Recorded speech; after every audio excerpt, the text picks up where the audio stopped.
सुनाना तो सुबह चाहता था, पर दिल भर आया है, इसलिए अभी बोल रहा हूँ। सुनो। बचपन से सिखाया गया, इंसान बनो, लोगों की मदद करो, धर्म निभाओ। पर आज जब जिंदगी के रास्ते पे चल रहा हूँ, तो हर दिन इसके उल्टा ही देखने को मिलता है। आज जो ज़्यादा इंसान बनता है, सबसे ज़्यादा धोखा और दर्द भी उसी को मिलता है। कल एक छोटी सी बात हुई, लेकिन उसने मुझे दुनिया का असली चेहरा दिखा दिया। मैं हरिनगर जेल रोड से एक ऑर्डर लेके जा रहा था, जिसको मुझे सागरपुर डिलीवर करना था। रास्ते में एक बंदा मिला, वो भी जोमेटो का ही राइडर था। बोला, भाई 500 रुपया कैश दे दो, मैं ऑनलाइन भेज देता हूँ, मुझे मकान मालिक को रेंट देना है। उसके आवाज़ में मजबूरी थी, और मेरे अंदर अभी भी इंसानियत जिंदा थी, तो मैंने उसे दे दिया। पर उसने मुझे धोखा दिया और बिना पैसे भेजे ही भाग गया। वो सिर्फ 500 रुपये नहीं थे भाई, वो मेरे पसीने की कमाई और मेरी नीयत का भरोसा था, जो उसने तोड़ दिया। मैं कुछ नहीं बोला, बस अंदर से थोड़ा टूट गया। ऑर्डर डिलीवर करने के बाद मैं वहीं बैठ गया, क्योंकि अब काम करने का भी मन नहीं कर रहा था। पर ज़िंदगी रुकती नहीं है। एक नया ऑर्डर आ गया, जिसका pickup location Khalsa restaurant Mayapuri road था। जैसे ही मैं वहाँ पहुँचा, मुझे वही बंदा फिर से दिखा। जब मैंने अपने पैसे के बारे में उससे पूछा, तो वो बहाने बनाने लग गया। पर इस बार मैंने कुछ नहीं सुना, बस अपना पैसा लिया और उसके गाड़ी का नंबर भी नोट कर लिया।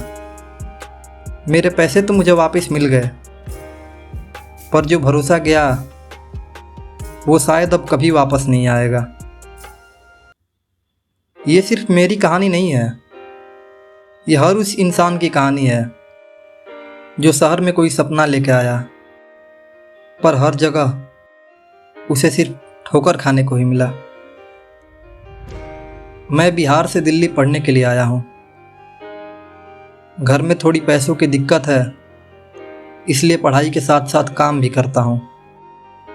मेरी बोली में थोड़ा भोजपुरी टोन आ जाता है, तो कुछ लोग मुझे गंवार समझते हैं, मेरा मजाक उड़ाते हैं या हरियाणवी बोल के मुझे डराने की कोशिश करते हैं। पर वो लोग शायद भूल जाते हैं कि जिसके अंदर दर्द पलता है, उसे किसी से डर नहीं लगता। मैं तुमसे डरता नहीं हूँ भाई। तुम मेरा मजाक उड़ा सकते हो, गाली दे सकते हो या मार भी सकते हो, पर मेरी आंखों में डर नहीं ला सकते। और डर उसे लगता है जिसके पास कुछ खोने को बचा हो। पर मैंने सब कुछ खोने के बाद ही जीना सीखा है। मैं सब कुछ चुप रह के सह जाता हूँ, क्योंकि मुझे पता है इन फालतू के लफड़े से बड़ी जंग मेरी ज़िंदगी हर रोज़ लड़ रही है। मैं जानता हूँ कि मेरे चिल्लाने से ये दुनिया नहीं बदलेगी, पर हो सकता है किसी का नज़रिया ज़रूर बदल जाए।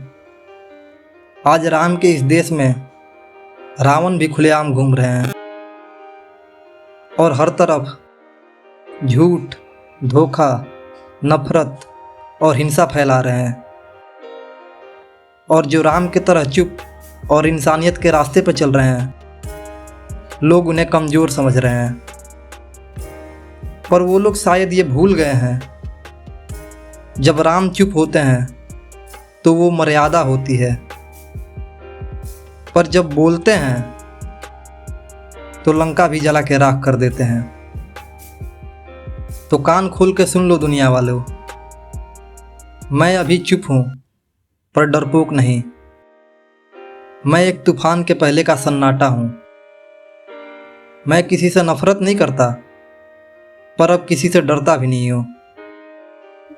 मुझे सिर्फ अपने मंजिल से प्यार है, इसलिए मैं तुम पे ध्यान देने के जगह आगे बढ़ जाता हूँ। मैं ये सब गुस्से में नहीं बोल रहा, ये मेरे साथ साथ हर उस इंसान का दर्द है जिसके साथ कुछ गलत हुआ, बस निकल मेरे जुबान से रहा है। मेरे चिल्लाने से दुनिया नहीं बदलेगी और ये बात मैं अच्छी तरह जानता हूँ, पर मेरे बोलने से उन टूटे हुए लोगों को हिम्मत ज़रूर मिलेगी। तो भाई, तुम कभी मत डरना, क्योंकि अब तुम अकेले नहीं, मैं हमेशा तुम्हारे साथ हूँ। बस ऐसे लोगों से थोड़ा सावधान रहना और अपना ख्याल रखना।